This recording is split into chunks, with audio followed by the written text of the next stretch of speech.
Willkommen zum nächsten Teil unserer Tour hier am Rheinsteig. Wir haben Freitag und sind gerade losgelaufen hier aus Rheinbrohl. Falls ihr das letzte Video von uns gesehen habt, dann wisst ihr, dass wir hier am Bahnhof aufgehört haben. Und genau hier sind wir jetzt auch losgelaufen. Wir sind erst, glaube ich, 10 Minuten unterwegs. Und ja, der nächste Teil ist diesmal 82 Kilometer. Letztes Mal waren es, glaube ich, 74. Das heißt, wir steigern uns noch mal ein bisschen um 8 Kilometer. Haben echt viel vor uns. Hier gerade fangen wir an mit der Rheinbrohler Lay, wo wir gerade drauflaufen. Und wollen natürlich auch heute wieder wild übernachten. Haben uns auch wieder eine Schutzhütte angeguckt, so etwa in 20 Kilometer. Also nicht ganz so weit wie letztes Wochenende, aber das reicht so für einen Freitagnachmittag. Wir waren natürlich heute auch wieder arbeiten. Und ja, ich blende euch auch gerade mal die Karte ein, wo wir hier so sind. Da sieht man auch noch mal genau, wo wir halt letztes Mal gestartet sind in Bonn und die 74 Kilometer erst durch Siebengebirge gelaufen sind und später wieder zum Rhein, nach Rheinbrohl entlang. Und diesmal geht es eben jetzt noch ein Stück hier am Rhein entlang, aber gleich dann eben um das Neuwieder Becken rum. Und dieser Part, den wir jetzt hauptsächlich morgen laufen, gleich aber schon anfangen, ist eben der Teil, der so am weitesten weg ist vom Rhein. Also wir werden wahrscheinlich den ganzen Tag morgen den Rhein nicht einmal sehen, weil wir diesen riesigen Bogen eben ums Neuwieder Becken laufen. Aber ist auch okay, dafür laufen wir durch den, ich glaube Westwald heißt der, und haben da auch einige Höhenmeter wieder. Ja, und morgen insgesamt haben wir uns so 36 Kilometer geplant und wollen dann eigentlich wieder bis zum Rhein zurücklaufen und dort eine Schutzhütte finden. Da habe ich auch schon mal 2 gefunden, die in Frage kommen würde. Wie weit wir dann genau kommen, wird man natürlich erst wieder schauen müssen. Und am Sonntag bleiben dann die restlichen Kilometer noch übrig. 26 müssten das, glaube ich, sein. Und wir laufen sogar noch durch die Rupertsklamm am Sonntag, Nachmittag, denke ich mal. Ja, für alle, die das kennen, die wissen, da ist ein bisschen Klettern, würde ich schon fast sagen, gefragt. Also es ist eben eine Klamm, durch die man dann so ein bisschen durchsteigen muss auch. Und macht auf jeden Fall super Spaß. Und das sollten wir auf jeden Fall noch dieses Wochenende mitnehmen. Und kurz danach Friedrichsessen oder so heißt die Stadt.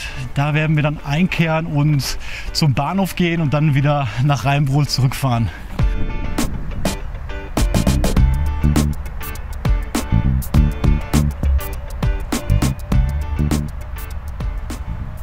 Ja, wir freuen uns auf jeden Fall endlich wieder hier zu sein. Das ist jetzt ziemlich genau 2 Wochen her, nachdem wir jetzt hier waren. Und wir haben dieses Wochenende ein ziemlich interessantes Wetter vor uns. Wir haben heute und morgen in etwa 12 Grad. Ist ziemlich wechselhaft. Vielleicht werden wir den einen oder anderen Schauer mitkriegen. In der Nacht von heute auf morgen wird es wieder knackig. Ungefähr 1 Grad an Temperatur sind angesagt. Und dafür haben wir aber einen extrem schönen Sonntag. Mit 26 Grad wird das richtig schön und es sind ziemlich heftige Böen angesagt, bis teilweise 60 Kilometer pro Stunde. Und ja, das könnte sehr interessant werden. Die zweite Nacht übrigens haben wir so um die 8 Grad abends.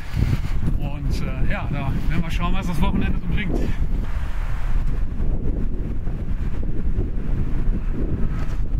Ja, da haben wir den ersten Anstieg auch direkt schon wieder hinter uns. Wir sind hier auf der Rheinbrohler Lay und das ging hier echt schon super steil hoch. Wir waren überhaupt noch nicht warm gelaufen und dann direkt so ein Anstieg. Deswegen machen wir direkt hier nach noch nicht mehr zur halben Stunde die erste Pause. Aber wie gesagt, wir haben Zeit, haben super Glück mit dem Wetter, da kann man ruhig noch mal die Sonne genießen. Und ja, auch wenn es gleich ein bisschen nieselt, ein bisschen regnen sollte, wir haben natürlich alles dabei, um uns auch auf jedes Wetter vorzubereiten. Regenhose, Regenponcho. Und ja, schlafen wir auch später wieder an oder in der Schutzhütte, haben da auch zur Not eine Menge Windschutz und Regenschutz. Und ja, wie das genau später aussieht, wissen wir natürlich nicht. Deswegen sind wir gespannt, wie es jetzt weitergeht.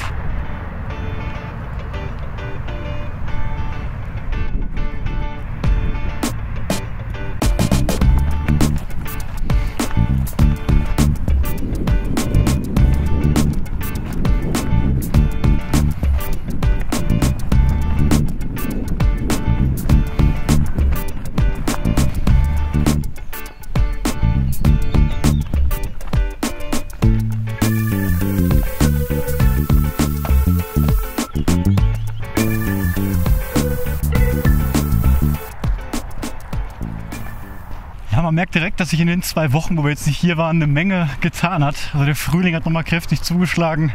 Es erscheint alles auf jeden Fall noch grüner als vorher, alles mehr am Blühen. Und auch, ja, fangen langsam die Insekten an, ein bisschen rumzufliegen. Also schon eine Menge Mücken unterwegs. Man muss natürlich auch langsam aufpassen vor Zecken. Es hat natürlich Vorteile, wenn man so um die Zeit auf dem Freitag hier unterwegs ist. Wir haben jetzt so 4, halb 5 und hier ist niemand einfach auf den Wanderwegen unterwegs, weil die meisten natürlich entweder noch arbeiten sind oder gerade nach Hause gekommen sind und dann ja vielleicht abends nochmal eine kleine Runde mit dem Hund rausgehen oder sowas, aber die hauptsächlichen Wanderungen ja wahrscheinlich erst Samstag oder Sonntag machen.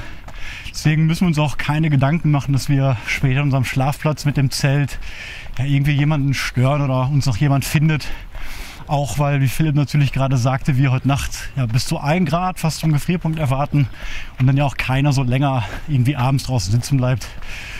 Deswegen ist das gerade sehr entspannt, nach der stressigen Arbeitswoche hier lang zu laufen und noch die Sonne zu genießen. Und ja, wir freuen uns auf jeden Fall auf die Strecke jetzt und auf die Nacht später.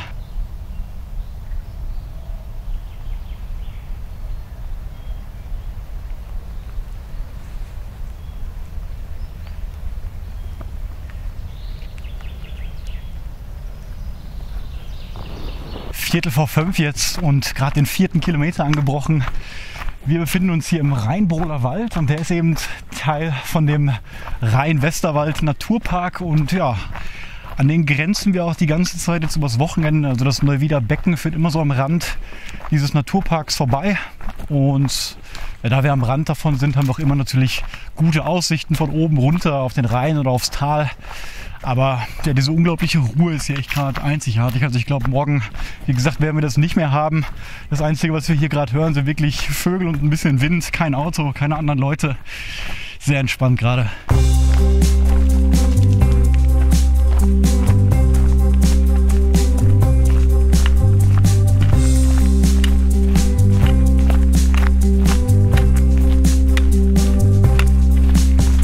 Wir laufen jetzt gerade mal mitten durch Weinstöcke hier unten im Hammersteintal. Das ist das Dorf Hammerstein. Und ja, wir gehen gerade zur Ruine Hammerstein, heißt die, glaube ich. Ich weiß gar nicht, wie die aussieht, habe ich vorher gar nicht auf der Karte gesehen. Aber ich bin mal gespannt. Ja, und diesmal haben wir auch leicht anderes Equipment mit, also ein bisschen die Ausrüstung angepasst seit letztem Mal. Ich verlinke auch beide Packlisten von uns, die wir jetzt gerade hier auf dem Rücken haben, mal unten in die Videobeschreibung. Philipp hat zum Beispiel ja noch sein Kissen aufgerüstet, damit 60 Gramm gespart. Und ich habe diesmal meinen Wasserfilter mitgenommen. Ich war letztes Mal der Meinung, dass ich den nicht bräuchte, weil ich eben so viele natürliche Quellen und Friedhöfe gesehen habe. Aber es hat sich gezeigt, dass der Friedhof, ja, den ich eigentlich im Auge hatte, kein Wasser geführt hat. Und wir dann leider aus diesem Bach trinken mussten. War ein bisschen riskant, aber hat letztendlich alles gepasst, haben wir also richtig eingeschätzt. Und ja, diesmal habe ich ihn aber mit, weil wir haben vorher keine gefassten Wasserquellen auf dem Weg jetzt gefunden. Also auf der gesamten Strecke bis Sonntag auch kein Friedhof, der jetzt irgendwie nah am Rheinsteig war. In Neuwied gibt es, glaube ich, 3 Stück, aber die waren alle relativ weit entfernt. Deswegen haben wir leider keine Ahnung, wo wir Wasser herkriegen sollen und werden wahrscheinlich auf die Mithilfe der Anwohner dort angewiesen sein. Aber bisher hatte ich da meistens eigentlich immer Glück und bin dann nur auf hilfsbereite Leute getroffen. Und wir haben gut vorgetrunken, sage ich mal, uns gut mit Wasser schon mal aufgefüllt, haben jetzt jeder auch 3 Liter noch mit und das müsste auf jeden Fall für die Nacht heute reichen zum Kochen und auch morgen für den Kaffee. Und ja, ich hoffe dann, dass wir so gegen Mittag irgendwo bei Neuwied ankommen, wo man mal eine Siedlung hat und da mal höflich fragen kann, ob man irgendwo das Trinkwasser auffüllen kann. Und ich denke auch, das wird hier klappen, weil die Leute sind alle sehr nett.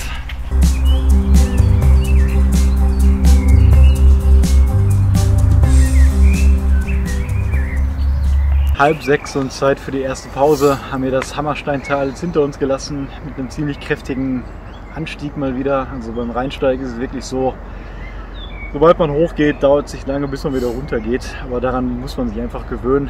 Und ja, da wir natürlich vorhin erst losgelaufen sind, vor 1-2 Stunden, pausieren wir jetzt mal direkt früh, um uns halt warm zu laufen und nicht direkt zu überstrapazieren.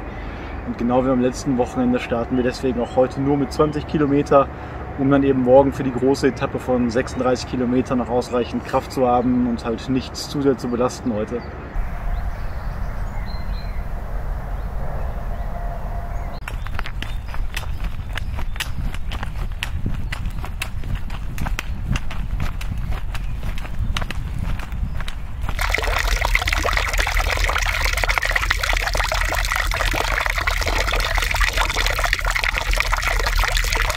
Da ist nochmal die Ruine Hammerstein. Da sind wir nicht ganz hoch gelaufen. Das ist ein kleiner Extraweg, den man machen kann. Und hier sehen wir jetzt die Hammersteiner Wert. Eine kleine Insel, die so im Rhein quasi liegt. Und dient so als Natur, Flora und Fauna, Naturschutzgebiet. Und ja, sieht sehr schön aus auf jeden Fall. Kilometer 8 bei genau 18 Uhr jetzt. Und ja, so langsam setzt die Abendsonne ein. Es wird ein bisschen kühler, aber ist auch gut so, gerade was teilweise echt wieder sehr warm bei dem Anstiegen in der Sonne. Und ja, wir machen uns gar keinen Stress heute. Wir wissen ungefähr, wo wir schlafen möchten, haben 2 Schutzhütten uns ausgeguckt, wie gesagt. Und ja, wir haben letztes Mal gemerkt, auch wenn es dunkel wird, ist kein Problem. Wir haben die Kopflampen, wir können super alles im Dunkeln aufbauen. Kalt wird es auch nicht und ja, jetzt im Mai ist die Sonne ja auch schon relativ lange noch oben. Deswegen macht super Spaß hier gerade, ohne Gedanken einfach mal lang zu laufen. Ja, und wir fühlen uns auf jeden Fall sehr entspannt.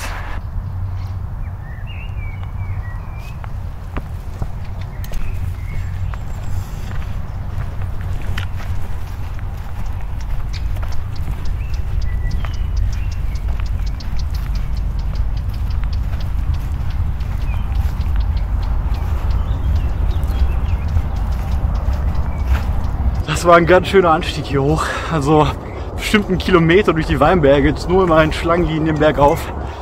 Aber wie man gesehen hat, hat sich das mal wieder echt gelohnt. Und ich glaube, jetzt so langsam verabschieden wir uns auch vom Rhein und müssten jetzt gleich hinter dem nächsten Hügel hier schon einen Blick auf das Neuwieder Becken haben und uns dann, ja wie gesagt, bis morgen Abend oder Sonntagmorgen echt von der Rheinaussicht verabschieden.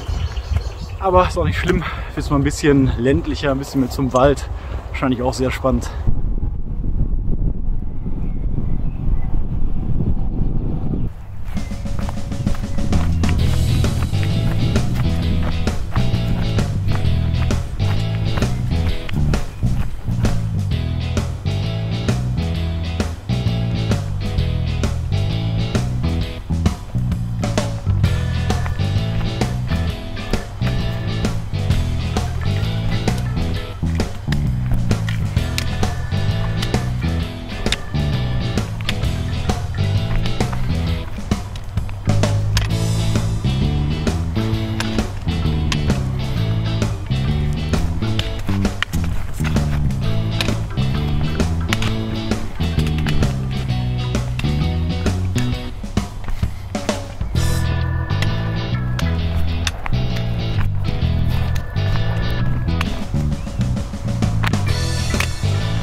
Da ging es gerade mal ein bisschen alpin runter, echt ein schöner felsiger Weg bergab, mal was anderes. Wir sind hier an der Edmund-Hütte angelangt und damit hier eine wunderschöne Aussicht auf Leutesdorf. Also ist doch noch nicht hier die Kurve zum Neuwieder Becken gewesen, aber hier geht es noch ein bisschen weiter runter. Ich weiß gar nicht, ob sich der Weg nochmal so fortsetzt, aber danach müssten wir endlich einen Blick aufs Becken haben und dann weiter landinner gehen.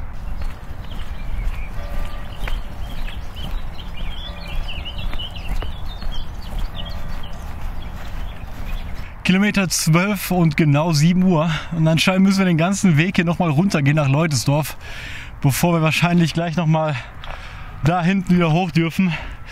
Also der Rheinsteig ist in der Hinsicht wirklich gemein. Wenn man denkt, man läuft auf ein Ziel zu, dann kann es oft sein, dass nochmal ein Bogen kommt, bei dem man nochmal 100 Höhenmeter runter geht, nur um sie dann wieder hochzugehen.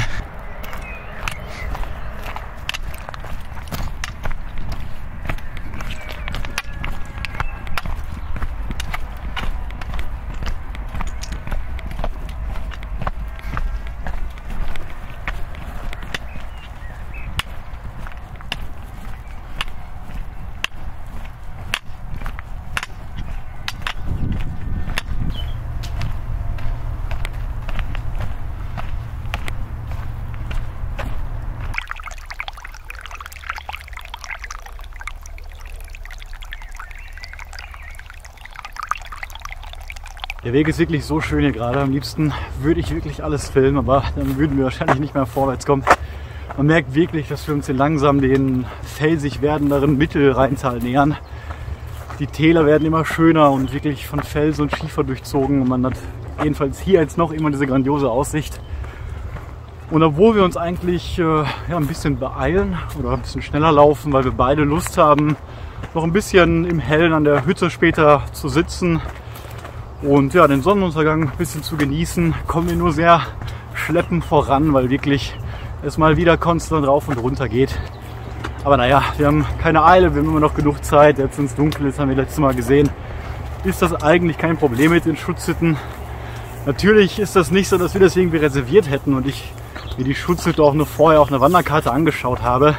Und es kann natürlich immer sein, dass die Schutzhütte weg ist, in Renovierung ist, andere Leute da sind, der Boden vielleicht ja, ganz uneben, ganz felsig ist. Oder ich hatte auch schon mal, dass da eine Ameisenkolonie war, ein Wespennest und sowas. Deswegen kann man wirklich erst sagen, dass man da schlafen kann, wenn man da auch ankommt. Und deswegen kann man immer nur hoffen, dass ja, am Ende alles gut wird.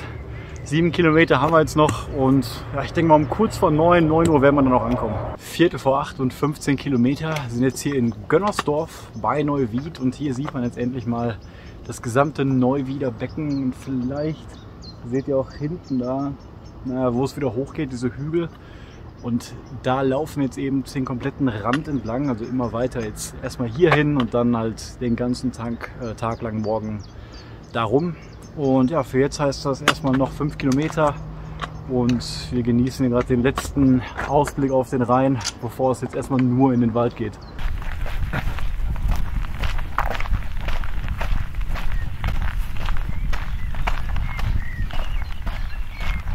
Ab Gönnersdorf ging es jetzt nochmal stark nach oben und plötzlich war hier oben ja, so eine Art riesige Feldebene, die ihr gerade in dem Video davor gesehen habt. Und sehr entspannt hier gerade zu laufen. Wir haben kurz nach 8, glaube ich, und die Sonne, also der Sonnenuntergang geht jetzt gerade richtig los. Und ja, ich habe ein Bild von der Schutzhütte gesehen, die wir uns ausgeguckt haben und die war, glaube ich, auch an einem Feld. Und es kann wirklich sein, dass wir diesem Weg jetzt hier einfach nur die ganze Zeit so ein bisschen folgen und es so ja, langsam und stetig noch ein bisschen nach oben geht, weil wir uns ja doch jetzt noch vom Rhein ein bisschen entfernen. Aber es ist gerade sehr entspannt hier, wird auch kühler. Und so kann es jetzt gerne noch die letzten 4 Kilometer weitergehen.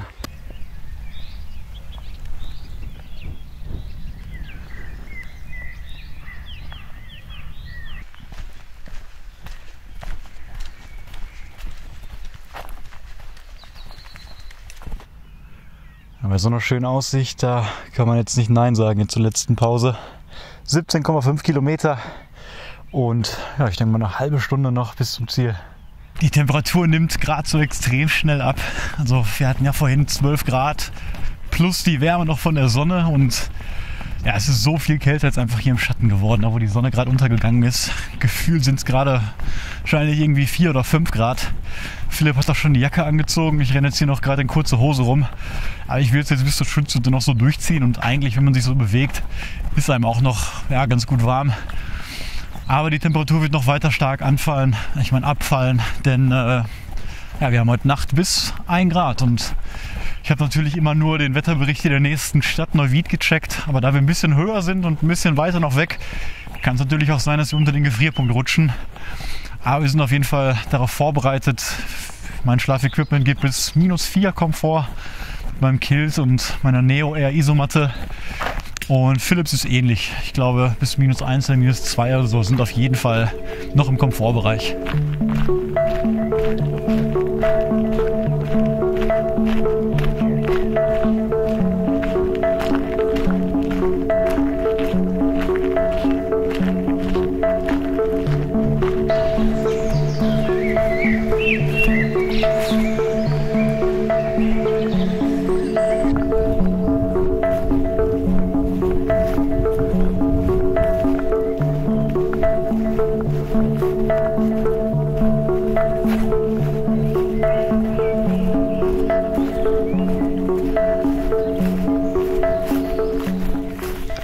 Ja, endlich angekommen hier in der Hütte um kurz nach 9. Echt kalt, direkt mal die Jacke angezogen und ja, wir haben noch einen Förster gerade gesehen, der im Hochsitz sitzt. Deswegen werden wir erstmal jetzt nur ein bisschen ruhig hier sitzen und uns ausruhen und natürlich erst dann später, wenn es dunkel ist, das Zelt aufbauen. Und ja, ist echt ein schöner Platz hier, man ist gut geschützt, auch ein bisschen vom Weg weg. Und ja, soweit alles so gut. Und ja, später kochen wir noch. Aber jetzt erstmal ein halbes Stündchen komplett Pause. So, 9:15. Die beiden Jäger oder Förster, die gerade da im Hochsitz waren, die sind mit dem Auto jetzt weggefahren. Wir haben das abgewartet und haben uns jetzt hier endlich häuslich eingerichtet in der schönen Hütte. Wir sind ja komplett alleine jetzt auf dem Feld und am Waldrand. Haben hier einen sehr geilen Tisch, wo wir gleich drauf kochen können. Philipp hat sich hier schon mal eingerichtet. Hier liegt mein ganzes Zeug. Hier wird gleich lecker gekocht noch, die Snacks wieder. Und da wir echt schon sehr, sehr knackig kalt haben, habe ich mein Kilt schon mal hingelegt. Kann man sich gleich noch ein bisschen zudecken damit beim Kochen. Ja, und wir planen auch diesmal den Tisch dann gleich wegzustellen. Oder später, so eine Stunde. Und ja, den vielleicht hier so als Eingangsblocker noch hinzustellen. Auf jeden Fall sollte das gerade mit dem Zelt so passen, ja, dass wir da in die Mitte können. Und ja, damit haben wir uns dann erstmal gut eingerichtet, denke ich.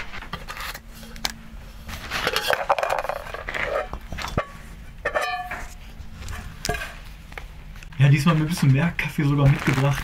12 Stück, weil letztes Mal irgendwie hatten wir so Lust, ab und zu mal eine Pause schnell Kaffee warm zu machen. 4 Tee wieder insgesamt, also 2 für jeden.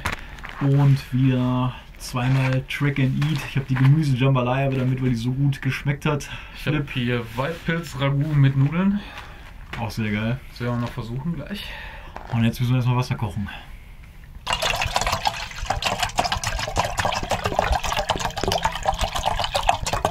Ja, das Gute ist, wenn man zu zweit unterwegs ist, kann man sich natürlich ein paar Sachen teilen, wie wir jetzt das Zelt zum Beispiel. Habe da ja das Double Rainbow LI von Tarpten mit 760 Gramm. Und das ist dann eben ja, für jeden die Hälfte, 380 Gramm etwa. Und genauso ist es beim Topf auch. Normal hätte man jetzt beim Single-Wandern einen Titantopf bei ja, von 700 bis 900 Millilitern. Aber da wir jetzt zu zweit sind, reicht eigentlich einer. Der hat jetzt, ich glaube, 1200 Milliliter. Den machen wir auch ganz voll. Und da die Track-and-Eat-Sachen also 300 bis 500 Milliliter nur brauchen, bleibt dann immer noch bei einem Kochen so viel übrig, dass wir uns beide noch die kleinen Citrus Summit Cups hier voll machen können. Mit so 200 Millilitern und dann auch noch mit demselben aufgekochten Wasser auch einen Tee trinken können. Und wir haben auch wieder den BRS 3000 Tee bei. 25 Gramm reicht auf jeden Fall auch aus. Und den Windschutz, den ich hierbei habe, auch eine leichte Titanfolie, den brauchen wir diesmal auf keinen Fall. Ist auf dem Feld aber eine leichte Brise, aber hier in der Schutzhütte haben wir echt überhaupt keinen Wind gerade, deswegen können wir uns das sparen.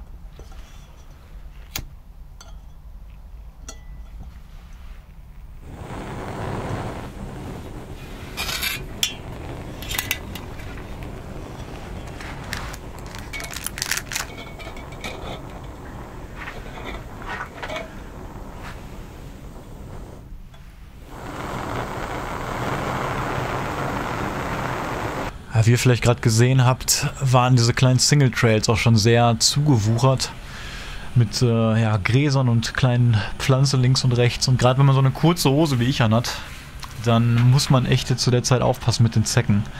Und deswegen eigentlich immer, nachdem ich so ein Wiesenstück durch habe, bleibe ich einmal kurz stehen, schaue einmal ganz kurz wenigstens runter und wirklich ja, jedes 5., 6. Mal, wo ich runterschaue, sehe ich eine kleine Zecke, die dann am Bein krabbelt. Meistens habe ich die Erfahrung gemacht, fallen die bei mir selber ab. Ich schüttel die dann einfach aus und bei der nächsten Rast gucke ich dann auch ein bisschen genauer. Mal um den Knöchel komplett rum, in den Kniekehlen. Und jetzt abends, wenn man sich gleich vielleicht auch umzieht, und das habe ich gerade schon gemacht, als ich die Schlafhose angezogen habe hier, dann schaut man einfach mal genauer an den klassischen Stellen. Die ist halt ein Vorurteil oder ein Gerücht, dass die von Bäumen kommen. Die sind eigentlich immer nur aus Büschen und Gräsern, also krabbeln von unten nach oben. Deswegen wäre jetzt die erste Stelle, wo ich gucken würde, nicht der Kopf oder der Nacken, sondern ja, überall, wo es halt ein bisschen weicher wird. Unter den Achseln, an der Hüfte, an der Leiste. Und wenn man ja, ein bisschen engere Sachen anhat, dann kann man auch noch hoffen, dass die eben nicht da drunter krabbeln. Aber man sollte sich schon einmal am Tag zumindest ja, immer kontrollieren.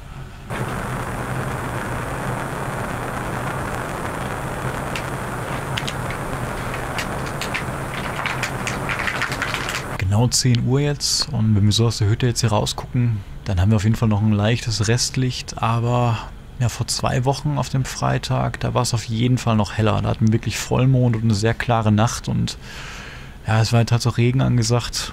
Ist ein bisschen bewölkt auf jeden Fall, aber wenn wir jetzt hier in der Hütte sind, haben wir genug Licht mit den Lampen, können auch so gleich das Zelt aufbauen. Oh, das Wasser siedet schon, kocht fast. Und das reicht uns jetzt erstmal, weil wir so einen Hunger haben gerade. Ja, das sieht gut aus. Du hast 8 cm.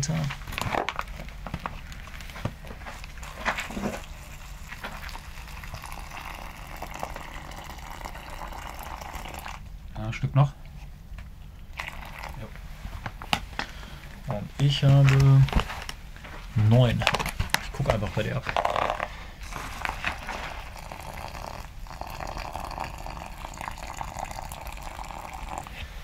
Okay. Ich hoffe, das reicht noch für den Tee. Wir haben nämlich diesmal ein bisschen knapper kalkuliert mit dem Wasser, weil wir natürlich nicht wissen, wann wir morgen wieder Wasser bekommen. Und deswegen wollen wir auf keinen Fall jetzt hier zu viel Wasser verschwenden. Aber das sieht sehr, sehr gut aus.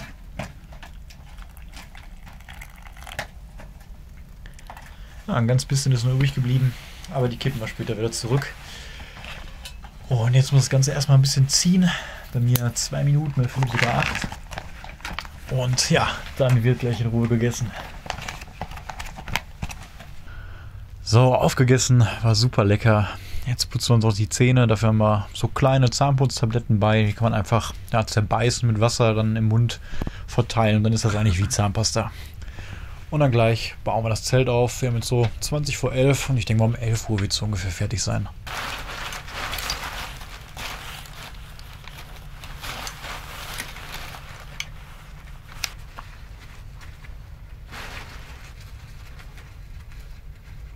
Zelt aufgebaut und unser Augenmaß hat uns nicht getäuscht. Es hat zwar echt genau jetzt hier reingepasst, hätte kein 10 cm größer sein dürfen, aber passt auf jeden Fall hier rein. Wir mussten noch nicht mal diesen Holzklotz hier rausstellen vor die Tür. Es hat gepasst, dass er hier an der Seite steht und ja, so liegen wir auf jeden Fall super windgeschützt hier, sind ein bisschen weniger einzusehen vom Weg, was natürlich eigentlich auch keine Rolle spielt. Wir werden ja wieder um 6:30, denke ich, so aufstehen und um 7 loslaufen, bevor möglicherweise Leute kommen würden, die sich erschrecken, wenn wir hier liegen oder sonst was. Und ja, wir haben kurz nach 11 jetzt, glaube ich, soweit alles schon zusammengepackt, Luftmatratzen aufgeblasen. Sehr gemütlich auf jeden Fall hier drin. Die Hütte wurde auch sehr ebenerdig gebaut, scheint jedenfalls jetzt so. Und ja, dann dürften wir auch in beide Richtungen keine Probleme mit dem Schlafen haben. Gerade nochmal das Wetter gecheckt, 1 Grad, wie gesagt, heute Nacht, aber erst so ab 4 Uhr. Und ja, wir haben, wie gesagt, das nötige Equipment. Deswegen sollte der Nacht eigentlich nichts mehr im Wege stehen. Und wir sagen schon mal bis morgen, bis 6:30 zum Sonnenaufgang.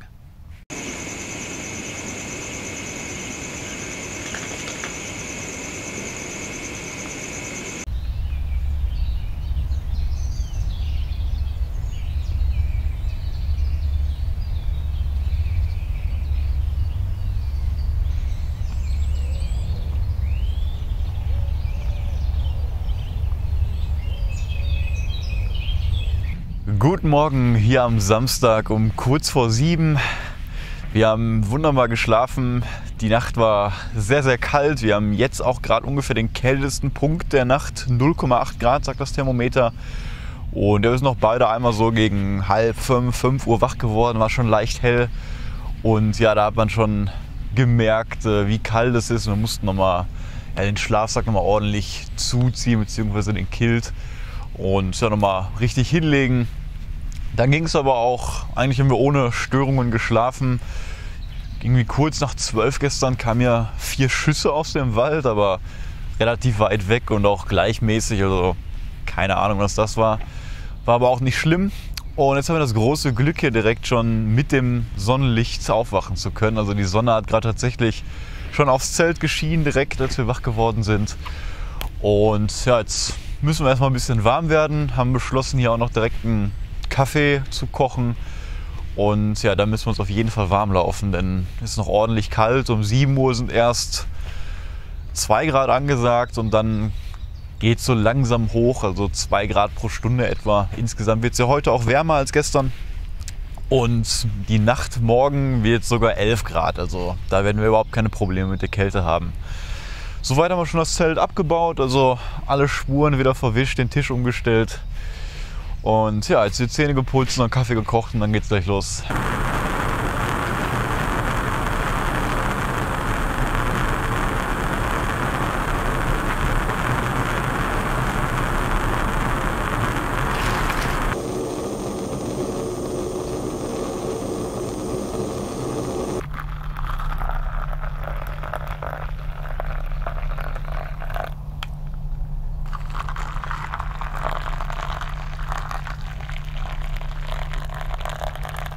kurz nach 7:30, wir haben alles eingepackt und jetzt verabschieden wir uns von der Hütte. Wir wissen leider nicht, wie die heißt, aber auch sehr zu empfehlen auf jeden Fall. Und ja, zum Rheinsteig sind es jetzt auch wieder nur ein paar Meter zum Glück. Also hier sieht man schon wieder die ersten 3 Schilder. Und ja, wie gesagt, knapp über 36 Kilometer. Wir haben jetzt 7:45 und haben den ganzen Tag eigentlich jetzt Zeit. Werden gemütlich laufen, denke ich, viele Pausen. Und ja, trotzdem natürlich gucken, dass wir ja, wieder so gegen 8, 9 Uhr spätestens ankommen. Und ja, erstmal warm laufen und dann gleich ein bisschen wieder umziehen, wenn es wärmer wird. Aber jetzt mit der Sonne wird es, denke ich mal, relativ schnell gehen.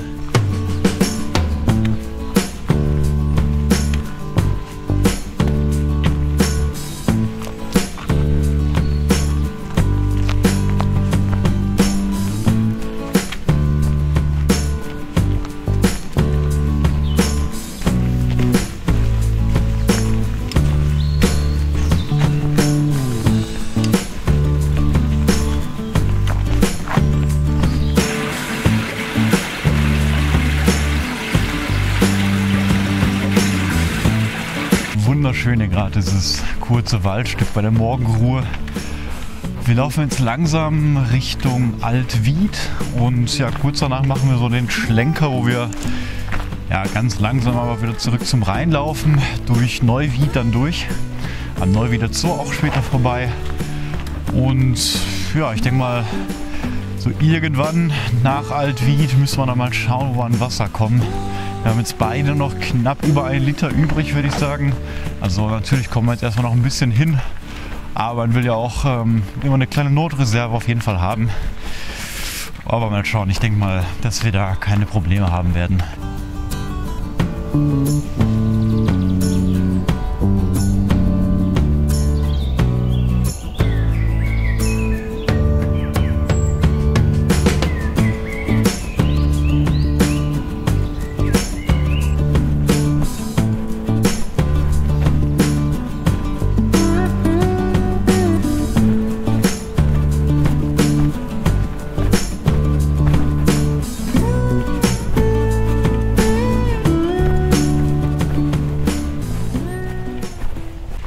Halb 9 jetzt und Kilometer 4 hier gerade angebrochen. Wir laufen laut Karte schon ja, parallel zu Wied, ne, dem Fluss, der eben hier durch das Neuwieder Becken oder durch Altwied und Neuwied fließt. Und ja, da oben kann man jetzt auch schon Altwied ein bisschen sehen. Und ich glaube, dass wir gleich eine kleine Brücke überqueren werden, wo wir dann über die Wied rübergehen, über ein kleines Tal und dann Altwied durchkreuzen. Da wir jetzt noch ein bisschen früh haben, um ja, Leute irgendwie nach Wasser zu fragen, geschweige denn überhaupt wen zu sehen, werden wir erstmal noch durch Altwied durchlaufen und weiter hier durch diesen Naturpark gehen. Und ich denke mal dann später in Neuwied, wenn wir da am Rand entlang laufen, dann ist schon ein bisschen später, dann sollten ein paar Leute wach sein. Angekommen hier endlich in Altwied und an der Wied, wir sind ja gerade auf der Brücke, wie man sehen kann. Und ja, die Wied ist doch auch breiter und kräftiger als ich dachte. Habe sie vorher noch nie gesehen und auch gut fließend. Und auf einmal wurde gerade die Sonne so warm, dass wir direkt Pause machen mussten und nochmal ja, Jacke, Fließpulli ausziehen und ja, ich auch meine kurze Hose wieder anziehen musste. Und ja, ich glaube, wir haben jetzt schon 7 Grad wieder, fast 9 Uhr. Also soweit stimmt alles. Und jetzt müssen wir nur noch das Wasserproblem irgendwann lösen. Und dann steht dem guten Tag hier nichts mehr im Wege.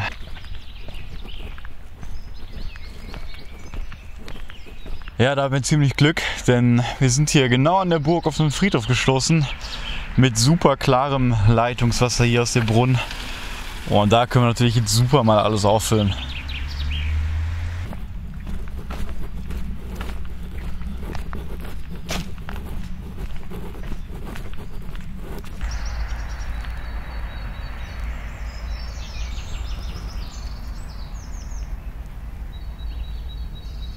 Sechs Kilometer uns genau jetzt warm gelaufen und eigentlich wollten wir so bis 8 Kilometer ungefähr machen und uns dann noch mal hinsetzen für einen zweiten Kaffee, quasi die erste Pause des Tages und dann frühstücken oder jedenfalls ein paar Snacks essen Und jetzt haben wir gerade diese Bank hier gesehen, diesen Tisch, und mit der Aussicht eignet sich natürlich perfekt, um jetzt hier schon mal Halt zu machen. Aber da wir keinen Stress haben, sind 6 Kilometer natürlich auch okay. Mal für die erste 15 Minuten Pause kannst du auch mal langsam angehen.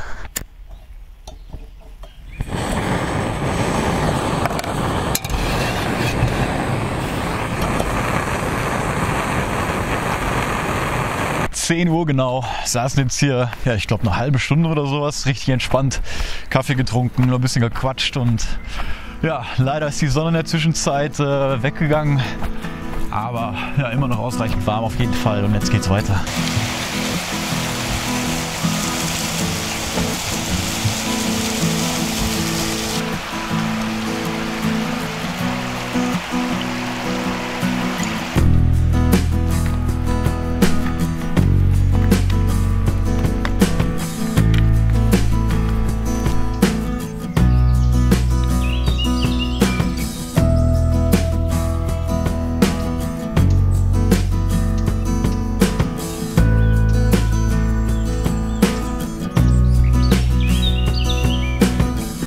Wieder ein wunderschöner Wald hier gerade. Wir sind lange jetzt unten durch das Tal da gelaufen und jetzt gerade erst hier hoch. Dann ist die ganze Zeit ein Bach gefolgt und ihr habt wahrscheinlich gerade auch die Vögel gehört. Es ist wunderschön hier immer noch. Und so langsam nähern wir uns Rengsdorf. Aber ich glaube, wir laufen da gar nicht durch, sondern nur am Rand vorbei. Und jetzt sind wir am Punkt im Neuwiederbecken, der wirklich am weitesten vom Rhein entfernt ist. Und das heißt, dass wir jetzt so langsam wieder Richtung Rhein laufen, aber immer noch in einer etwas größeren Schleife. Also wird wirklich bis heute Abend dauern, bis wir den Rhein noch mal sehen.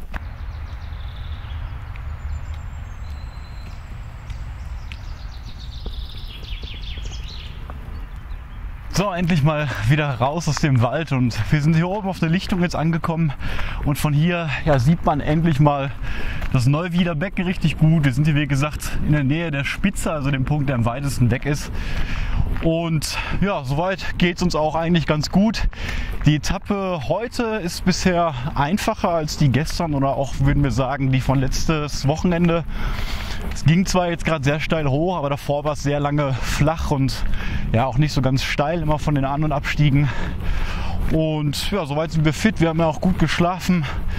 Und ja, das Einzige, was ich habe, ist mein Knie. Das tut ein bisschen weh rechts, aber auch nichts Dramatisches. Das liegt einfach daran, ja, weil wir gestern in Rheinbrohl gestartet sind, und da ging es sehr, sehr stark hoch und wieder runter und sehr viele Höhenmeter direkt auf kurzer Zeit. Und wenn man eben so kalt startet, dann kann es schon mal sein, dass man sich ein bisschen was zieht. Aber wenn ich jetzt so drauf achte, dann wird da auch nicht viel mehr passieren. Also soweit alles gut.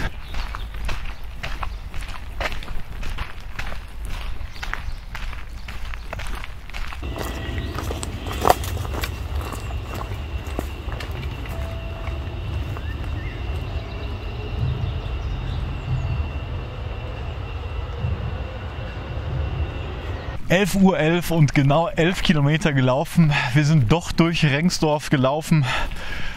Hatte ich jetzt gar nicht gedacht, und haben mir diesen Klosterweg auch noch gekreuzt. Der war echt schön zum Laufen, und auch hier dieser kleine Bachlauf wirklich sehr idyllisch, und ja, soweit noch alles gut. Das Wetter ist sehr mild gerade. Die Sonne ist zwar nicht ganz draußen, aber das ist auch gut so. Wir haben, glaube ich, über 10 Grad jetzt schon. Und es ist gerade echt eine perfekte Temperatur, um ja so im Base Layer rumzulaufen.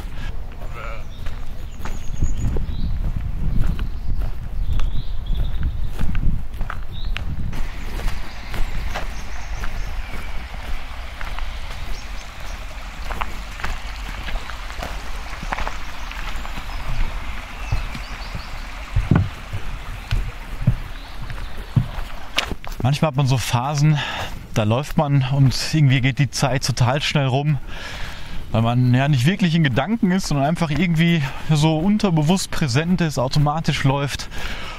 Und ja, Phasen, wo Philipp und ich dann auch gar nicht so wirklich reden und einfach nur ja, geradeaus laufen.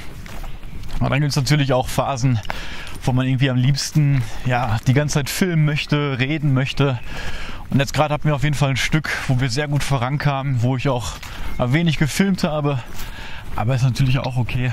Man muss ja auch nicht den ganzen Tag immer aufnehmen, der ist ja so schon lang genug.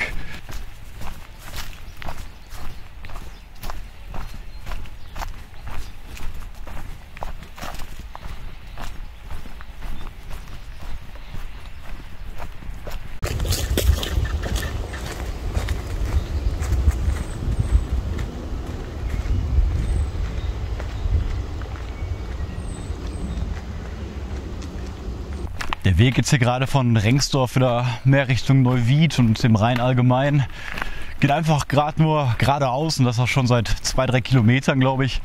Und man kommt hier wirklich super voran. Ganz flacher, weicher Forstboden und ja, breiter Weg auf jeden Fall, so eine kleine Wanderautobahn.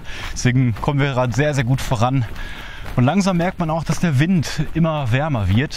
Denn wie gesagt, heute Nacht haben wir 11 Grad und das liegt eben an diesem warmen Luftstrom, der auf uns zukommt und der dann auch dafür sorgt, dass wir morgen eben mit dem warmen Wind und der Sonne zusammen bis zu 28 Grad erwarten.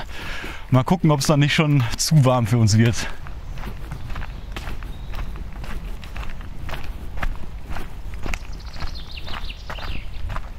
12:30 und 15 Kilometer für heute schon geschafft. Also nicht mehr viele Kilometer und dann haben wir schon die Hälfte für heute. Und wir haben gerade den Römerturm passiert und ja, jetzt wollen wir hier mal fast zur Hälfte mal eine ausgedehntere Mittagspause machen. Nur eine halbe Stunde oder so und dann geht es gleich weiter. Genau 1 Uhr jetzt, unsere kleine Mittagsrast ist erstmal vorbei. Wir haben noch ein paar Snacks gegessen, uns ein bisschen gestärkt und ja, wir brechen den 16. Kilometer jetzt an. Fühlen uns echt wieder fit, so auf jeden Fall auf den ersten Metern. Und wie gesagt, jetzt geht es erstmal wieder hier aus dem Wald raus. Natürlich immer noch am Rand des Neuwieder Beckens entlang. Und dann Richtung Rhein zu unserem Schlafplatz. Und insgesamt haben wir jetzt noch so 21 Kilometer für den Tag. Ungefähr die Distanz, die wir gestern auch noch hatten. Und ja, gestern sind wir erst um 4 Uhr losgelaufen, effektiv. Also theoretisch hätten wir noch 3 Stunden extra Zeit, die wir aber wahrscheinlich für die Länge auch brauchen, um nochmal ja, jetzt so alle 1,5 bis 2 Stunden nochmal eine kleine Pause zu machen. Aber soweit so gut. Wir können ein bisschen genießen, ein bisschen ruhiger laufen. Und ja, trotzdem freuen wir uns natürlich auch dann heute anzukommen bei der Schutzhütte.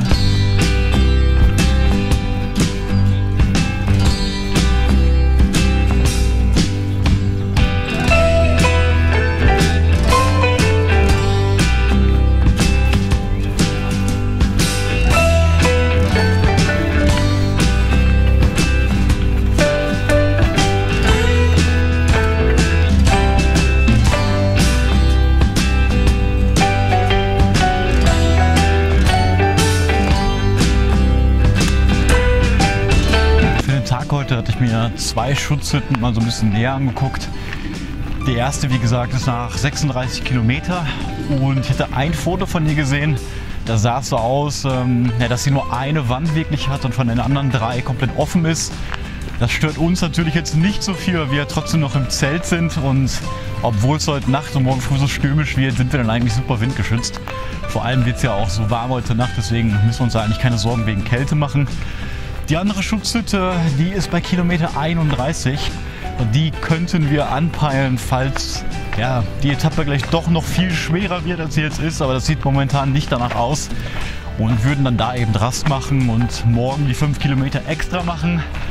Ja, was auch dann viel wäre für einen Sonntag, für den Heimreisetag, deswegen haben wir halt geplant, dass wir heute die 36 machen. Und jetzt so in 6 Kilometer hat das letzte Schild gesagt, da kommen wir nach Sayn. Und dort ist auch das Schloss Sayn, so der nächste größere Punkt, den wir anpeilen. Und ja, jetzt gerade laufen wir immer noch durch den Wald hier.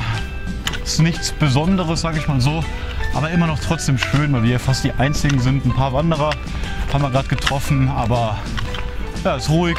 Leichte Brise hier durch die Bäume, hört sich gut an. Und jetzt geht's auf nach Sayn.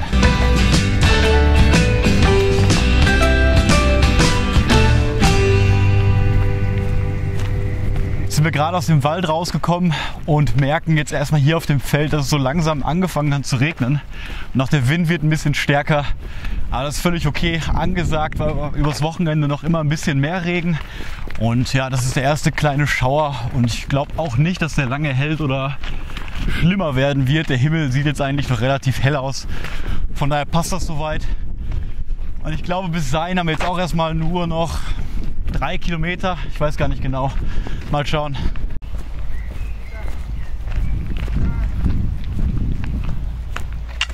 Fast bei Kilometer 23 jetzt. Wir haben kurz nach 3, also haben ordentlich Strecke zurückgelegt seit unserer großen Pause. Und wir haben es nicht ganz jetzt in einem durch bis nach Schloss Sayn geschafft, aber sind ja auf der Bismarckhöhe und haben diese schöne Schutzhütte hier gefunden. Und ja, hier machen wir jetzt einfach nochmal Rast. Wir haben mehr als genug Zeit jetzt aufgebaut. Wie gesagt, 23 Kilometer haben wir. Das heißt noch 13 maximal. Und das schaffen wir auf jeden Fall. Und jetzt legen wir uns hier erstmal kurz hin.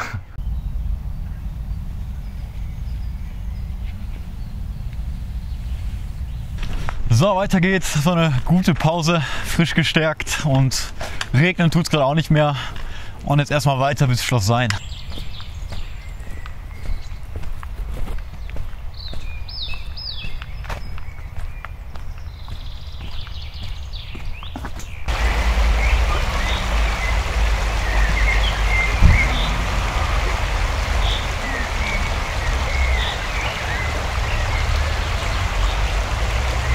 Genau 4 Uhr und jetzt sind wir endlich am Schloss Sayn auf Kilometer 25. Sind schon ein bisschen hier durch die Stadt gelaufen, gerade einen kleinen Bach oder Fluss überquert. Ich weiß gar nicht, ob das jetzt auch wieder die Wied war oder welche auch immer.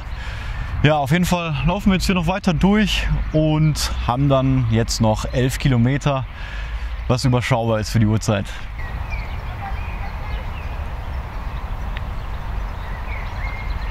Ja, und hier sieht man jetzt nochmal die alte Burgruine der Burg Sayn. Geht bis hier ganz oben hoch und der Rheinsteig führt direkt hier links lang. Man kann sich das in Ruhe mal anschauen. Sieht echt toll aus.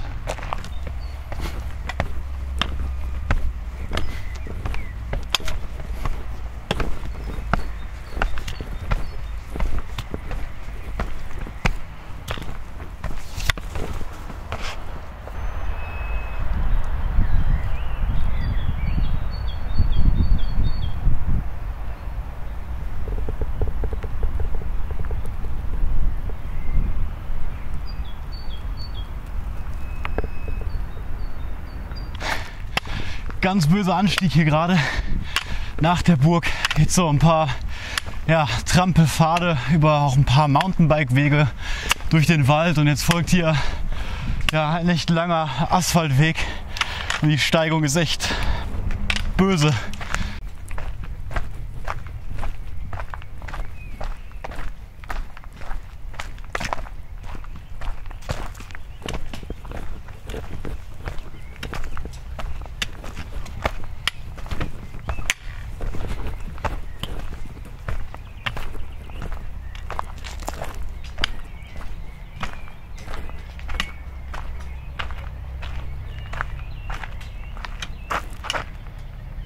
Uhr und Kilometer 28 und wir haben beim Vorbeilaufen diese wunderschöne Hütte hier oben nochmal entdeckt. Ganz versteckt muss man nochmal so einen kleinen Felsweg hochlaufen. Ja, und da wir Zeit haben und ja auch nicht den ganzen Abend nur an der Zielhütte sitzen wollen, dachten wir, ruhen wir uns noch mal ein bisschen hier aus und genießen die Aussicht. Na, warum soll man sich auch quälen, wenn man sich noch mal hier eine halbe Stunde hinsetzen kann? Der Tag ist ja noch lang.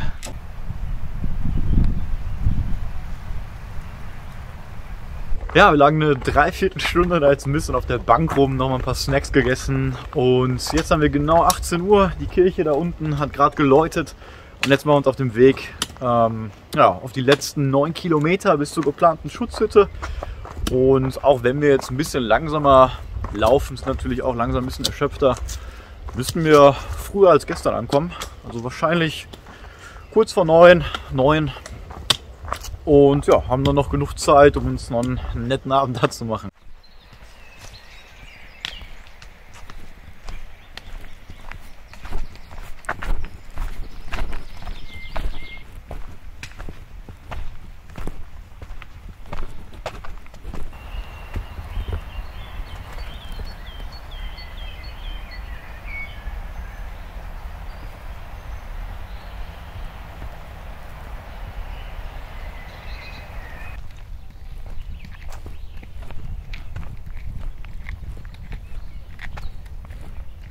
Ja, hier geht es jetzt zum Ende des Tages nochmal brutal nach oben. Also in dem Tal, wo wir gerade waren, bis hier oben waren es bestimmt über 200 Höhenmeter.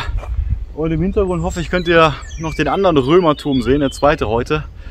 Und von hier aus hat man wirklich eine grandiose Aussicht. Und wir sehen auch jetzt zum ersten Mal eigentlich richtig wieder den Rhein. Ich hoffe, das sieht man jetzt im Hintergrund. Und die Brücke. Ja, und ungefähr, ich glaube, da bei der Brücke, da ist auch unser Ziel für heute. Sieht jetzt noch weit weg aus, aber ist eigentlich überschaubar. Ich glaube 8 Kilometer jetzt noch. Und das kriegen wir auch noch rum.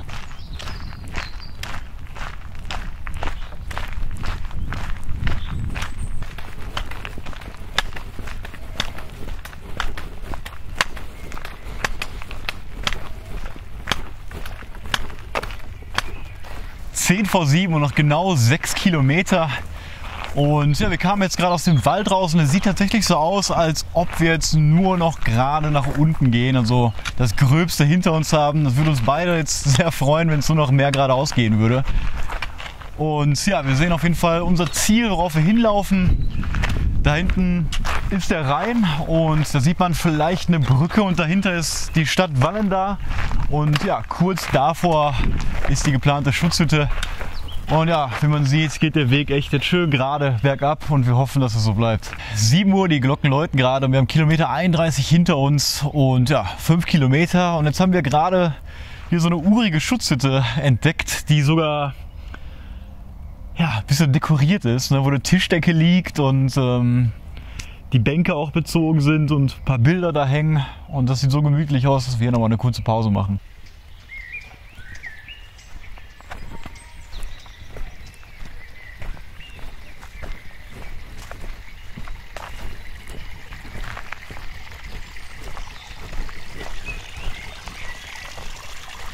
Also mit der Aussage vorhin, dass dieser Feldweg wohl nur noch geradeaus schön runter ins Ziel führt, haben wir uns sowas von getäuscht. Wir mussten wieder einen unglaublichen Abstieg in ein Tal machen, haben uns dann auch noch einmal kurz verlaufen für 300-400 Meter, wo es dann auch bergab ging und wieder zurück bergauf. Und dann ging es super stark runter und jetzt gerade nochmal zum Finale ein unglaublicher Anstieg. Also wir sind jetzt langsam echt fix und fertig und wollen nur noch ankommen. 10 vor 8 haben wir jetzt, ich weiß gar nicht, ob ich das schon gesagt habe. Aber irgendwo da ist gleich unser Ziel.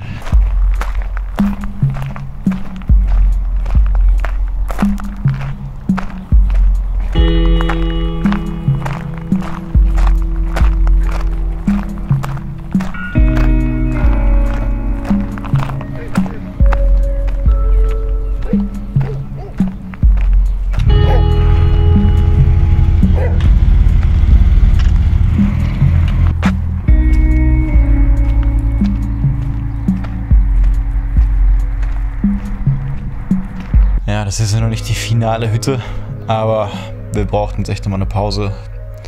Der Weg hier war so gerade und immer über so ein kleines Geröll, dass die Füße echt wehtun. Wir haben gerade geschaut, wir haben noch 2,8 Kilometer und dann sind wir endlich an der letzten Hütte. Ja, kurz nach 8:30 und jetzt erwartet uns noch einmal der letzte Anstieg für heute. Jetzt gerade hat sich das zum Glück wieder ein bisschen gebessert, also die Wege sind relativ angenehm. Wir haben auf der Karte geguckt, dass jetzt noch ein Anstieg kommt, aber generell, ja, das Gebiet ist hier sehr viel offener, als ich dachte, als ich es auf der Karte erkennen konnte. Ich dachte, hier wäre ein bisschen mehr Wald. Ja, wir laufen gerade zwar in den Wald, aber da hinten war es echt sehr offen. Ja, und den letzten Anstieg und Abstieg schaffen wir jetzt auch noch. Und dann sind wir gleich pünktlich um 9 wie gestern da.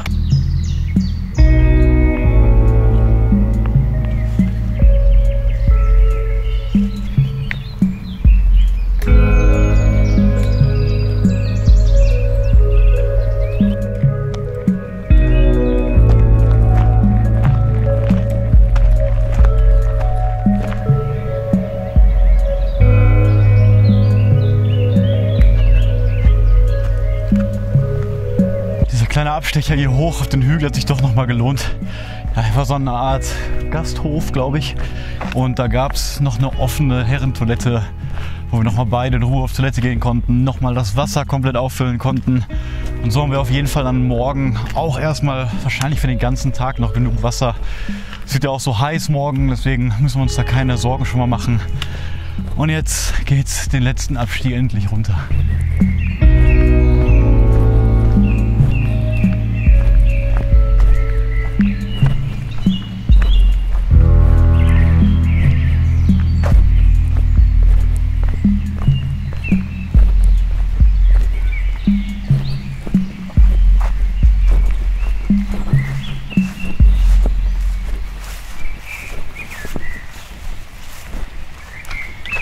Endlich angekommen an der Schutzhütte und ist wesentlich besser hier, als ich dachte, jedenfalls von den Fotos und von der Karte. Viel größer als gedacht. Wir haben einen super Tisch da drin und falls man das hört, haben wir hier echt einen tollen Bachlauf im Hintergrund. Wir haben zwar gerade das Wasser nochmal komplett aufgefüllt, aber hier werden wir eine super Nacht verbringen und ja, jetzt sind wir echt am Ende der Kräfte. Ich werde auch erstmal jetzt eine halbe Stunde oder 3/4 Stunde gar nicht filmen. Wir haben noch eine gute Temperatur, ich weiß gar nicht wie spät, ich glaube kurz vor 9, ist noch ausreichend hell. Jetzt werden wir uns erstmal ausruhen, ganz in Ruhe was anziehen und dann, wenn wir wieder zu Kräften gekommen sind, kochen und dann melde ich mich nochmal.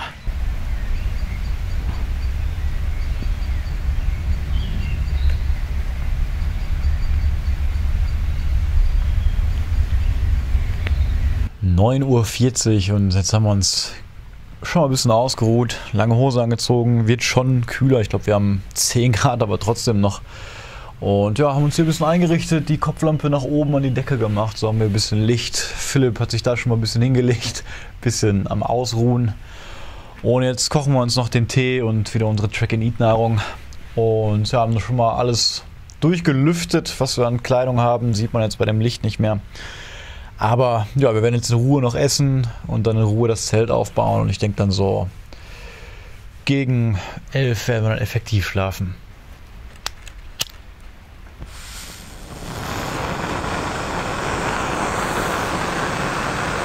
(23 Uhr), wir sind schon im Zelt, lecker gegessen, gut angezogen für die Nacht und ich weiß nicht, ob ihr das Bachplätschern hört. Aber das ist so super entspannt jetzt gerade und wir freuen uns jetzt einfach nur auf erholsame 7,5 Stunden Schlaf. Um 6:30 geht der Wecker wieder und dann folgt morgen der letzte Tag. Bis morgen.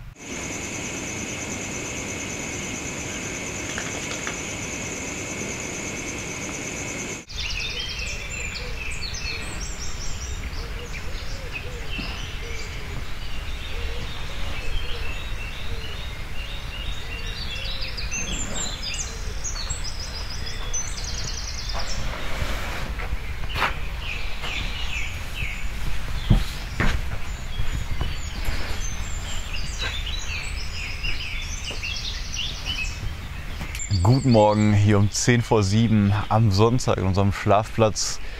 Die Nacht wieder überstanden und wir hatten mal wieder eine sehr gute Nacht. Ich hatte ein bisschen Probleme erst einzuschlafen. Philipp ist sehr schnell eingeschlafen, später aber aufgewacht. Die Nacht war soweit ruhig. Ich glaube, ich habe einmal wieder einen Schuss gehört oder sowas. Und ja, einmal kam ein Auto hier relativ nah an diese Straße, hat mit den Scheinwerfern irgendwie so 10 Minuten mal auf die Hütte geleuchtet.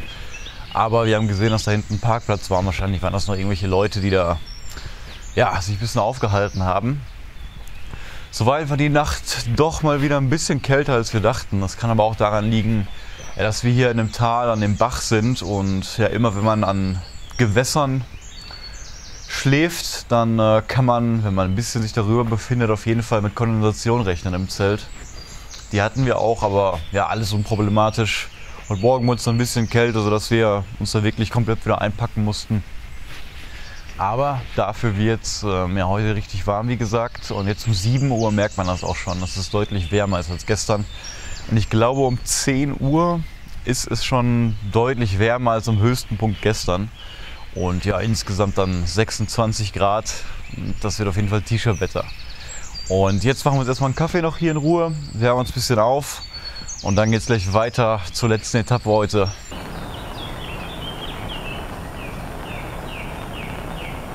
(8 Uhr) und wir haben uns jetzt auf den Weg gemacht hier zur letzten Strecke. Alles zusammengepackt, noch einen Kaffee getrunken. Und ja, es ist schon ordentlich warm, jetzt 13 Grad und jede Stunde wird es jetzt 4 Grad, sogar wärmer. Und ja, ursprünglich geplant hatten wir dieses Wochenende 75 Kilometer, also 1 Kilometer Steigerung zum ersten Wochenende hier der Tour. Aber da dann das dritte Wochenende 87 Kilometer war, hatten wir beschlossen, ja, ein paar Kilometer davon abzunehmen und die auf diese Tour zu packen. Und deswegen hatten wir vor, heute noch die Rupertsklamm zu machen und dann aus den beiden Wochenenden jeweils 82 Kilometer zu machen. Allerdings haben wir beide heute Abend doch noch ja, eine Verabredung, einen Termin. Und ja, da wir sowieso eigentlich schon ziemlich gut fertig sind, reichen uns heute auch die 20 Kilometer statt den 26 Kilometer. Und dann machen wir die Rupeltsklamm lieber, wenn wir nächstes Mal frisch ankommen und noch wieder fit sind, anstatt die jetzt gezwungenermaßen einfach so zu durchlaufen. Man will die auch ein bisschen genießen. Und deswegen ist unser Ziel heute Lahnstein und da der Bahnhof, ich glaube Niederlahnstein. Und ja, mal schauen, wann wir wieder ankommen. Wir müssen uns auf jeden Fall nicht beeilen. Ich denke mal, dass wir um 2 vielleicht ankommen werden, um 3. Ich habe keine Ahnung, wir lassen uns mal treiben. Aber es wird verdammt warm heute. Man sieht auch den blauen Himmel schon so ein bisschen. Also, ich bin gespannt, wie es jetzt weitergeht.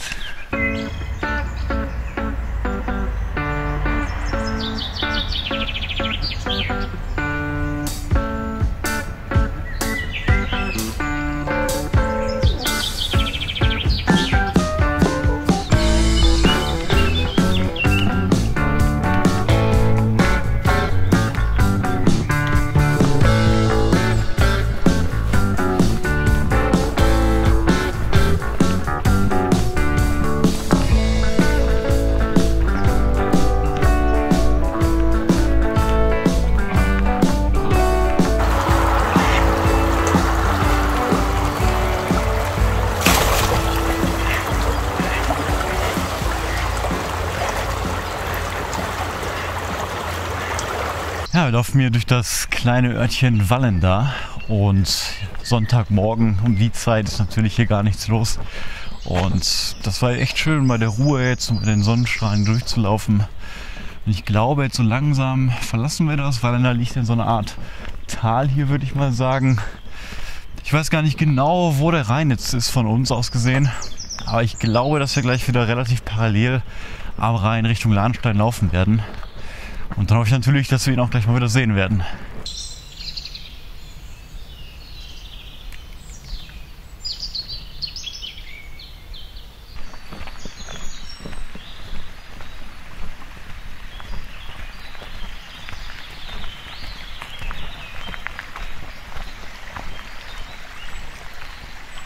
Gestern hatten wir insgesamt 1300 Höhenmeter, so auf die 36, 37 Kilometer. Es war nicht ganz so viel wie beim ersten Teil mit den 38 Kilometern und 1600 Höhenmetern. Aber trotzdem war das schon eine Menge für den ganzen Tag. Und ja, wir hoffen natürlich, dass das heute mal ein bisschen weniger wird. Aber wenn nicht, ist es auch nicht so schlimm. Wir haben ja wie gesagt nur 19 Kilometer. Diesmal kam eben hinzu, dass ich seit Freitag, seit dem ersten Anstieg eigentlich schon, ein bisschen Knieprobleme hatte rechts. Und heute Nacht tat mein Knie extrem weh, als ich geschlafen habe. Und ja, ich konnte das irgendwie gar nicht ruhig liegen halten, hat die ganze Zeit gepocht und sowas. Und es ging zum Glück aber weg, aber erst so ab 5, 6 Uhr morgens. Und jetzt gerade habe ich leichte Schmerzen, aber ich kann auf jeden Fall noch gut weiterlaufen. Aber ich will es natürlich auch nicht übertreiben und ja, deswegen wäre es schön, wenn heute nicht nochmal 1000 Höhenmeter dazukommen würden.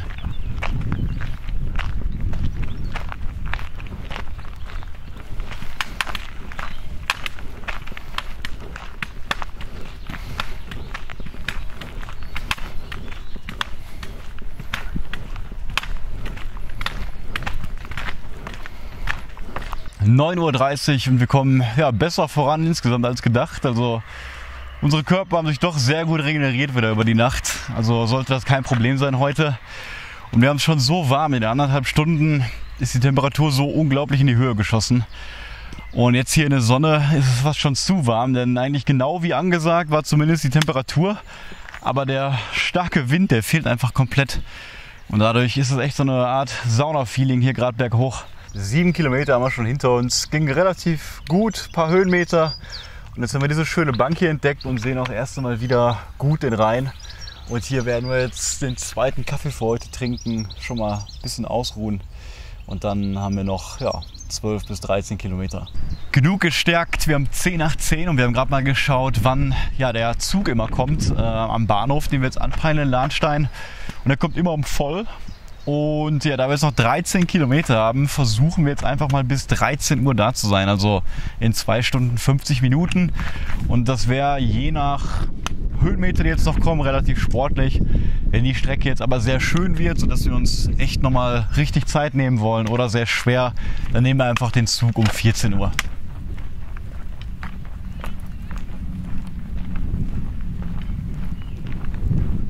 So, wir nähern uns jetzt Koblenz, der Burg Ehrenbreitscheid und natürlich auch dem deutschen Eck.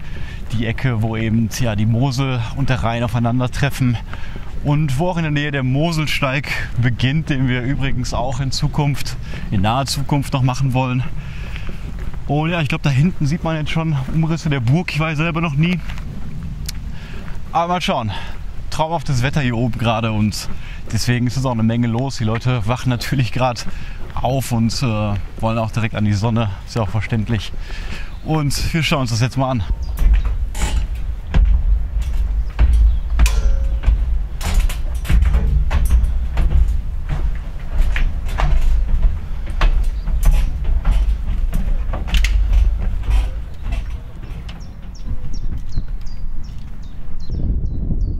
Da aus der Ferne kamen wir heute und gestern her. Da ganz im Hintergrund sieht man noch das Neuwieder Becken jetzt.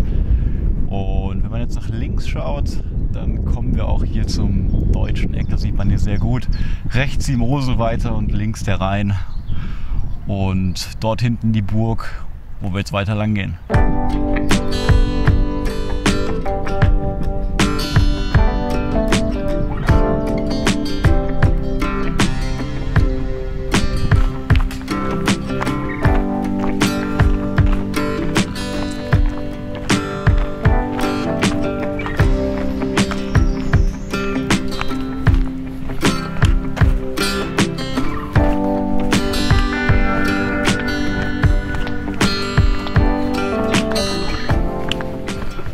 Unglaublicher Anstieg hier um die Burg Ehrenbreitscheid herum.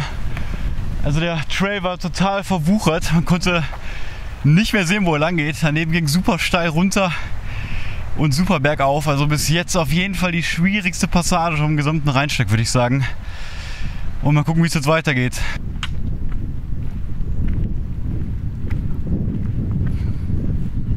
Also unglaublich, nachdem wir den ganzen Weg da jetzt um die Burg machen mussten. Wie gesagt, der schwerste Abschnitt, kamen wir auf einmal an ein Baustellenschild, wo es nicht mehr weiterging.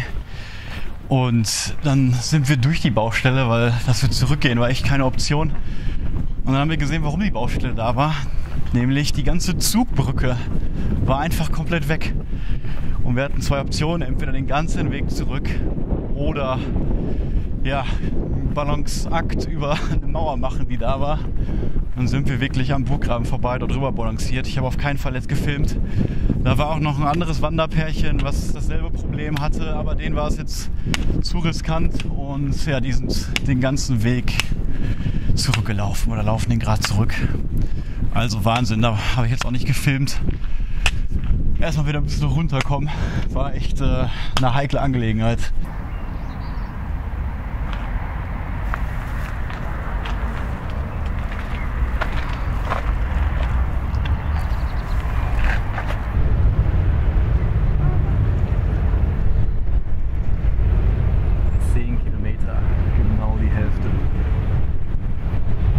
Endlich mal wieder direkt am Rhein. So nah waren wir dem Rhein seit Bonn nicht mehr.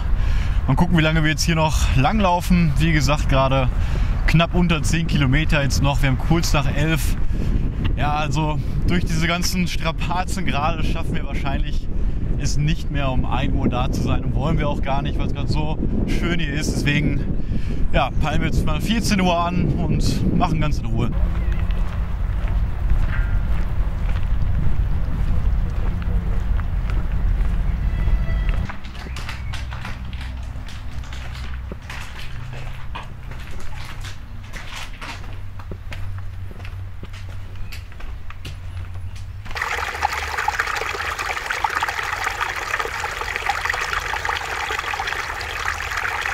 Wir verlassen jetzt Koblenz wieder durch das Tal hier mit dem kleinen Bach. Ist wunderschön gerade und gehen so langsam bergauf. Die letzte Anhöhe des Tages ist auf 320 Metern. Wir sind jetzt schon so auf 120. Und ja, ab da gehen wir bergab bis zum Eingang der Ruprechtklamm und verlassen dann den Rheinsteig und müssen noch, ich glaube, 1,5 Kilometer zum Bahnhof laufen. Insgesamt 7-8 Kilometer jetzt. Passt alles.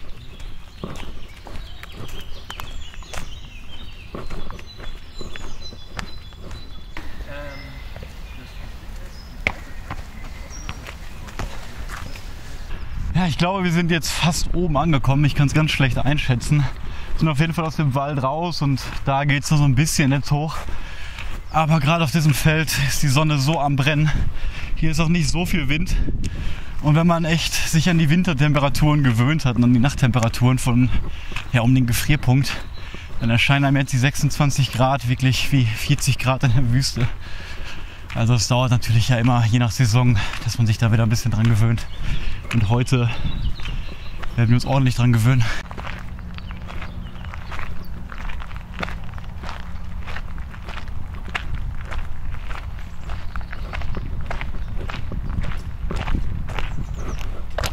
Fünf nach 1 und noch genau 3,2 Kilometer. Wir waren jetzt hier gerade auf dieser Anhöhe auf 320 Metern und haben jetzt das Schild runter zur Rupertsklamm gefunden. Und das heißt, ab hier geht es jetzt nur noch für uns, ja, ich glaube 1,5 Kilometer irgendwie runter bis zur Rupertsklamm. Da werde ich mich dann verabschieden und dann den Weg zum Bahnhof begehen. Und ja, dann müssten wir bis 14 Uhr pünktlich da sein und dann geht's nach Hause.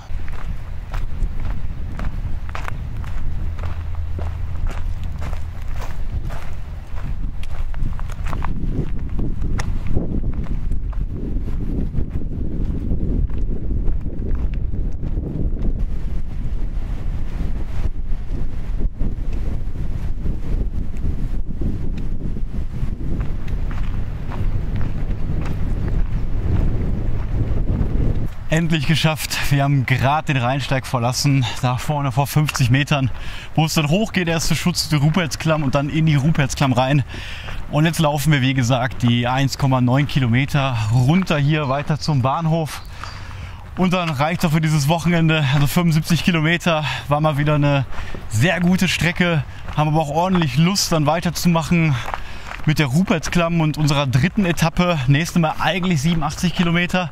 Aber wir schauen mal, ob wir ein bisschen was davon auf die letzte und vierte Etappe legen können. Ja, wie immer hoffe ich, dass euch das Video gefallen hat und ich würde mich freuen, wenn ihr uns abonniert. Ciao, Tschüss. ciao.